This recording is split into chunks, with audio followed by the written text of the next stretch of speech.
Sophie claqua la porte de l'appartement familial avec une violence qui fit trembler les murs. Dans le salon, sa mère s'effondra en larmes. Son père resta figé. Le regard vide. Comme si on venait de lui annoncer une mort. À cet instant, Sophie sut que sa vie venait de basculer irrémédiablement, elle avait osé dire la vérité sur son amour pour Marie. Et en retour, sa famille l'avait effacée de leur existence. C'était un soir d'automne à Paris. L'air frais chargé de l'odeur des feuilles mortes. Sophie, 28 ans, avocate en herbe dans un cabinet du quartier latin, avait toujours été la fille modèle. Diplômée avec mention, polie, ambitieuse. Mais ce soir-là, lors du dîner dominical rituel, elle avait craqué. Maman, papa, je suis amoureuse de Marie. Ce n'est pas une phase. C'est ma vie. Les mots étaient sortis comme un torrent. Impossible à retenir plus longtemps. Sa mère avait posé sa fourchette. Les yeux écarquillés. Quoi? Marie. Ton ami. Son père avait secoué la tête, murmurant, non. Ce n'est pas possible. Pas toi. Et puis le silence. Lourd. Oppressant. Marie attendait dehors. Dans la voiture garée en bas de l'immeuble haussmannien. Elle avait 27 ans. Professeure de littérature à la Sorbonne. Avec un sourire qui illuminait les salles de classe et un esprit vif qui captivait quiconque l'écoutait. Elles s'étaient rencontrées 2 ans plus tôt. Lors d'un séminaire sur les écrivaines féministes. Un regard échangé pendant une pause café. Une conversation qui s'était prolongée jusqu'au petit matin. Depuis, leur relation avait grandi en secret. Nourrie de promenades le long de la Seine. De débats passionnés sur Virginia Woolf et Simone de Beauvoir. De baisers volés dans les ruelles de Montmartre. Mais ce secret pesait de plus en plus lourd sur Sophie. En remontant dans la voiture, Sophie s'effondra sur le siège passager. Ils m'ont dit que je n'étais plus leur fille. Que si je choisissais ça? Je choisissais de partir. Marie posa une main sur son épaule. Les larmes aux yeux. Je suis désolée. Ma chérie. On va s'en sortir. Mais au fond d'elle, Marie doutait. Elle venait d'une famille plus ouverte. Des artistes bretons qui avaient accepté son orientation sans ciller. Pour Sophie, c'était différent. Les Moreau étaient catholiques pratiquants, attachés aux traditions. Son père, un médecin respecté, avait toujours rêvé d'une fille mariée à un bon parti, avec des enfants. Cette révélation était un séisme.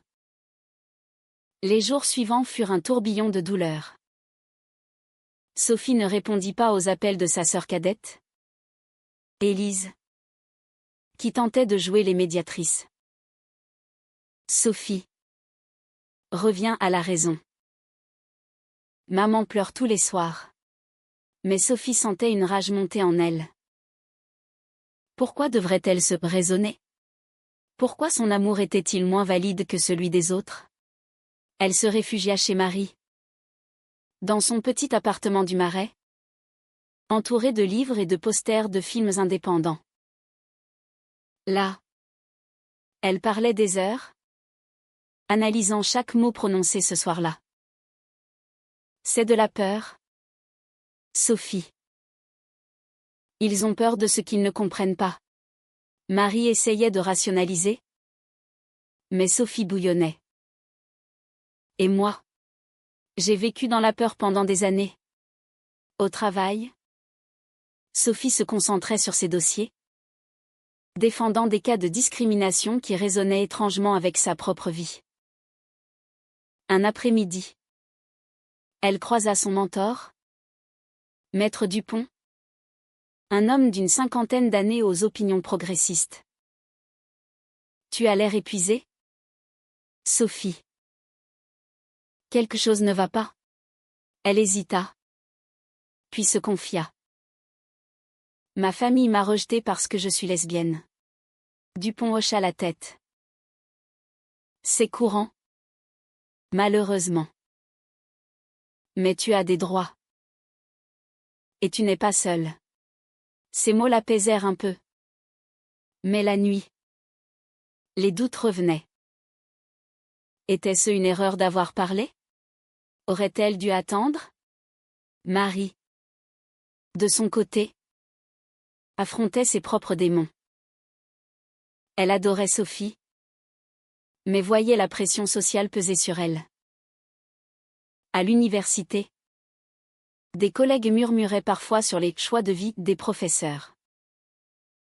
Une amie, Claire, lui avait dit « Fais attention, Marie. Dans notre milieu, c'est toléré, mais pas toujours accepté. » Marie balayait ses remarques. Mais au fond, elle se demandait si elle était prête à tout sacrifier. Un soir, alors que Sophie dormait, elle appela sa mère. Maman. Sophie traverse une crise avec sa famille. Je l'aime tellement. Sa mère répondit, alors soutiens-la. L'amour vrai vaut tous les sacrifices. Pourtant, la tension montait.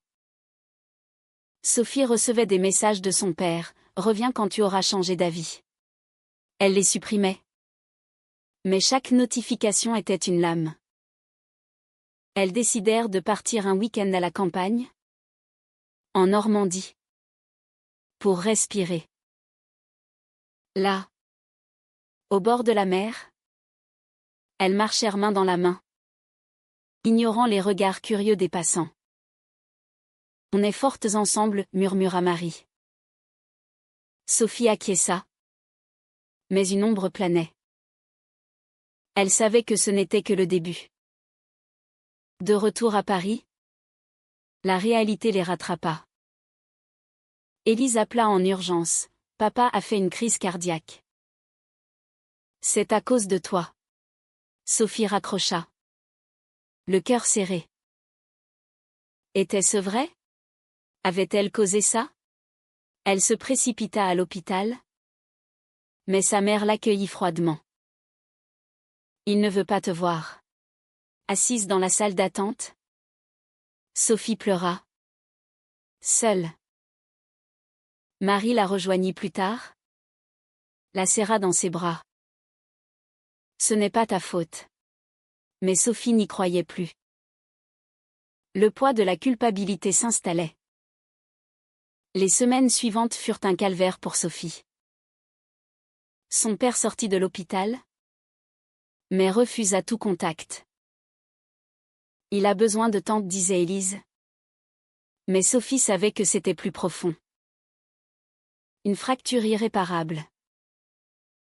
Elle se plongeait dans le travail, enchaînant les heures supplémentaires pour oublier. Maître Dupont lui confia un dossier sensible, une femme licenciée pour son orientation sexuelle. C'est ton combat, Sophie. En préparant l'affaire, elle revivait ses propres tourments. Les nuits étaient agitées, hantée par des rêves où sa famille la chassait. Marie tentait de maintenir l'équilibre. Elle organisait des dîners avec des amis LGBT. Des soirées où on riait des absurdités sociétales. Regarde. On n'est pas seul, disait-elle. Mais Sophie se sentait déconnectée. C'est facile pour toi. Ta famille t'aime toujours. Ces mots blessèrent Marie. Tu crois que je ne souffre pas? Voir ta douleur me tue. Leur première dispute éclata ce soir-là. Sophie accusa Marie de ne pas comprendre. Marie répliqua qu'elle sacrifiait aussi. Elles se réconcilièrent dans les larmes. Mais une fêlure apparut. À l'université, Marie affronta un collègue conservateur, le professeur Leclerc, qui lança une pique lors d'une réunion. Ces modes modernes perturbent l'éducation. Marie riposta, l'amour n'est pas une mode. Mais intérieurement, elle craignait pour sa carrière. Une promotion se profilait, et des rumeurs circulaient. Fais profil bas, conseilla Claire. Marie ignora. Mais le doute s'insinua. Sophie, elle, décida de confronter sa sœur. Elles se retrouvèrent dans un café près de Notre-Dame.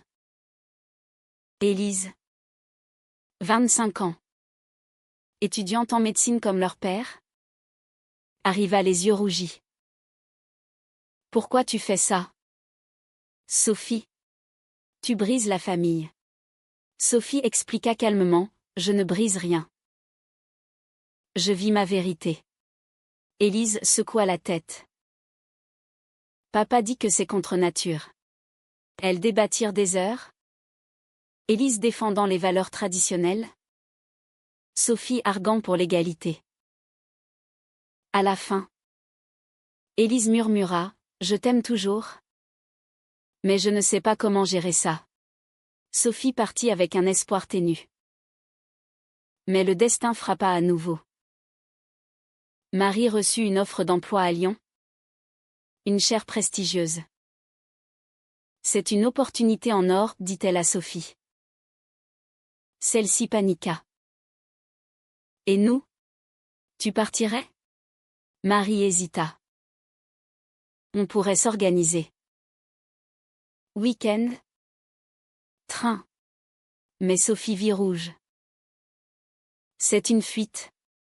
Tu as peur de la pression ici. La dispute dégénéra. Marie avoua, oui. J'ai peur. Peur que ta famille nous détruise. Sophie claqua la porte. Errant dans les rues pluvieuses de Paris.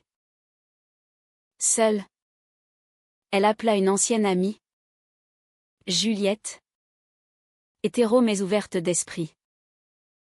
Je me sens perdue. Juliette l'écouta, tu as le droit d'être heureuse. Mais réfléchis à ce que tu veux vraiment. Sophie rentra tard. Trouva Marie en pleurs. Pardon. Je t'aime. Elles se serrèrent. Mais la graine du doute était plantée. Au travail, l'affaire de discrimination avança. Sophie plaida avec passion au tribunal, citant des lois sur l'égalité. Elle gagna. C'est pour toi, pensa T.L. Mais en rentrant, un message de son père, félicitations pour ton affaire. Mais ça ne change rien. Le mélange de fierté et de rejet la brisa. Marie, de son côté, refusa l'offre de Lyon. Je reste avec toi. Sophie fut touchée, mais se demanda si c'était un sacrifice trop grand. Elles assistèrent à une manifestation pour les droits LGBT. Place de la République. Main dans la main. Entourées de drapeaux arc-en-ciel, elles se sentaient fortes. Mais un photographe les captura. Et la photo parut dans un journal local. Le lendemain, Élise appela, maman a vu la photo. Elle est furieuse. La pression familiale s'intensifia. La mère de Sophie envoya une lettre, reviens à Dieu. Sinon, tu es morte pour nous. Sophie la brûla. Rageuse. Marie proposa une thérapie de couple. Pour nous renforcer. Elles commencèrent les séances, explorant leurs peurs. La thérapeute, une femme d'une quarantaine d'années, les guida, L'amour demande du courage. Sophie admit sa culpabilité vis-à-vis de son père. Marie confia sa peur de l'abandon. Pourtant, un soir, après une session, Sophie reçut un appel anonyme. Si tu continues, tu perdras tout. Était-ce un prank? Ou pire? Elle en parla à Marie, qui pâlit. C'est peut-être ta famille. Sophie nia. Mais le doute grandit. Elles décidèrent de changer de numéro, de verrouiller leurs réseaux sociaux. La paranoïa s'installa. Les mois passèrent, et la relation de Sophie et Marie se consolida dans l'adversité. Elles emménagèrent ensemble dans un appartement plus grand à Belleville. Un quartier multiculturel où elles se sentaient moins jugées. Sophie progressait au cabinet, défendant plus de cas LGBT. Marie publia un article sur la littérature queer, acclamé par ses pairs. Mais les ombres persistaient. Un jour, Élise débarqua à l'improviste. « Papa veut te voir. » Sophie hésita, mais accepta. À l'hôpital où il travaillait, son père l'attendait dans son bureau. « Assieds-toi. » Il semblait vieilli, les traits tirés. « Je n'accepte pas ton choix. Mais tu es ma fille. » Sophie retint ses larmes. « C'est mon amour. Pas un choix. » Il soupira, « La société n'est pas prête. » Pense à ta carrière, à l'avenir. Ils parlèrent 1 heure. Un dialogue tendu mais ouvert. À la sortie, Sophie se sentit allégée, mais pas guérie. Marie fut prudente, « Ne te fais pas d'illusions. » Et elle avait raison. La mère refusa de la voir. Pas tant que tu vis dans le péché. Sophie décida d'écrire une lettre, expliquant son parcours, découverte de son orientation à l'adolescence. Refoulement. Puis libération avec Marie. Je suis heureuse. Maman. Acceptez-le. Pas de réponse. Au travail, Sophie affronta un client homophobe. Je ne veux pas d'une avocate comme vous. Elle le refusa poliment, mais intérieurement bouillonnait. Maître Dupont la soutint, c'est leur perte. Mais ces incidents accumulés usaient. Marie. Elle. Reçut une menace anonyme par mail, dégage de l'université. Perverse. Elle porta plainte. Mais la police classa l'affaire. Pas de preuves. Sophie paniqua, c'est lié à nous. Elles engagèrent un détective privé, qui découvrit que l'expéditeur était un étudiant extrémiste. L'université le suspendit. Mais le scandale éclata. Des articles titraient « Professeure lesbienne harcelée ». Marie fut exposée. Sa vie privée étalée.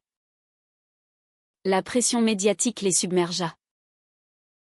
Des amis se distancèrent, craignant les retombées. Claire avoua, « Je t'adore. Mais mon mari est conservateur. » Marie se sentit trahie. Les vrais amis restent. Sophie la consola. Mais elle-même luttait. Son père appela, « C'est ce que je craignais. » Arrête ça. Elle raccrocha. Furieuse. Elles décidèrent de contre-attaquer. Sophie organisa une conférence sur les droits LGBT au barreau. Marie y parla, partageant leur histoire anonymement. La salle applaudit. Mais dehors, des manifestants protestaient, protéger la famille traditionnelle. Une pierre vola, frôlant Sophie. La police intervint. Mais l'incident les terrifia. À la maison, Les disputes reprirent. Peut-être qu'on devrait se séparer, lâcha Marie un soir. Épuisée. Sophie s'effondra, non. C'est ce qu'ils veulent. Elles pleurèrent. Se réconcilièrent. Mais la fatigue s'installait. La thérapeute conseilla, prenez du recul. Elles partirent en vacances en Provence. Loin de tout. Là. Au milieu des lavandes. Elles redécouvrirent leur amour. On survivra, murmura Sophie. De retour. Une surprise, la mère de Sophie appela. Viens dîner. Seule. Sophie accepta. Nerveuse. À table. L'atmosphère était tendue. J'ai lu ta lettre. Je ne comprends pas. Mais je ne veux pas te perdre. Des larmes coulèrent. Merci. Maman. Mais quand Sophie mentionna Marie, le visage se ferma. Pas elle. Un pas en avant. Deux en arrière. Marie. Jalouse de cette réconciliation partielle, se confia à une collègue. Anna. Une femme charismatique. Anna l'écouta. La réconforta. Tu mérites mieux. Marie rougit. Mais nia toute attirance. Pourtant, un doute naquit. La réconciliation avec sa mère apporta un semblant de paix à Sophie. Mais creusa un fossé avec Marie. Elle m'accepte moi. Pas nous, expliqua Sophie. Marie hocha la tête. Mais intérieurement bouillonnait. C'est un début. Non. Sophie insista. Elles évitèrent le sujet. Mais la tension montait. Au travail, Marie croisa Anna plus souvent. Des cafés. Des discussions profondes. Anna, 30 ans, ouvertement bisexuelle, comprenait ses luttes. Tu es forte. Marie. Un soir, après une conférence, Anna l'invita à boire un verre. Marie accepta, se sentant vivante. Sophie est occupée ce soir. Elles rirent. Flirtèrent innocemment. Marie rentra tard. Coupable. Sophie remarqua le changement. Tu sembles distante. Marie nia, juste fatiguée. Mais les mensonges s'accumulèrent. Anna envoya des messages, pense à toi. Marie effaça. Mais le doute grandit. Était-ce une trahison? De son côté, Sophie dîna avec sa mère plusieurs fois. Ton père viendra autour. Mais lors d'un repas, la mère lâcha, laisse Marie. Trouve un homme. Sophie explosa, non. Je l'aime. Elle partit. Déçue. À la maison, elle confia à Marie, c'était une erreur. Marie. Rongée par la culpabilité. Avoua, j'ai vu Anna. Rien de plus. Sophie pâlit, Anna? Celle qui te drague? La dispute éclata. Tu me trompes? Non. Mais toi? Tu sacrifies notre couple pour ta famille. Elles se séparèrent pour la nuit. Sophie dormant sur le canapé. Le lendemain. Excuse mutuelle. Mais la confiance ébranlée. La thérapeute avertit, communiquez. Ou c'est la fin. Puis. Un coup de théâtre, Élise annonça ses fiançailles. Viens au dîner de famille. Sophie hésita. Mais alla avec Marie. À table. Tension palpable. Le père ignora Marie. La mère fut polie. Élise tenta de détendre, soyez heureuse. Mais le père lâcha, pas sous mon toit. Sophie se leva, alors adieu. Elles partirent. Blessées. Marie, furieuse, accusa Sophie, pourquoi y aller? Sophie répliqua, pour Élise. La fracture s'agrandit. Marie passa plus de temps avec Anna, cherchant du réconfort. Un baiser volé un soir? Regretté aussitôt. C'était une erreur. Anna insista, tu mérites la liberté. Sophie découvrit les messages. Confrontation explosive. Tu m'as trahi. Marie pleura, c'est à cause de ta famille. Ils nous détruisent. Sophie partit chez Juliette. Effondrée. Tout est fichu. Seule. Marie réfléchit. Elle appela Anna, c'est fini. Puis contacta Sophie, pardon. Je t'aime. Mais Sophie ne répondit pas. Des jours de silence. Sophie consulta Maître Dupont, divorce? Non. On n'est pas mariés. Il rit, mais l'amour? Ça se répare. Finalement. Sophie rentra. On parle. Elle disséquèrent tout, peur. Sacrifice. Trahison. Je t'ai blessé, admit Marie. Moi aussi, répondit Sophie. Elles décidèrent de recommencer. Plus forte. Mais la société frappa encore. Un article diffamant sur Marie, professeur impliqué dans un triangle amoureux. Anna avait parlé? Marie nia. Mais la réputation ternit. L'université l'a mis en congé. Déprimée. Elle pensa abandonner. Sophie la soutint, on se bat. Elles engagèrent un avocat pour diffamation. Victoire. Mais le mal était fait. Avec le temps, Marie reprit son poste. Plus résiliente. Sophie gagna une promotion.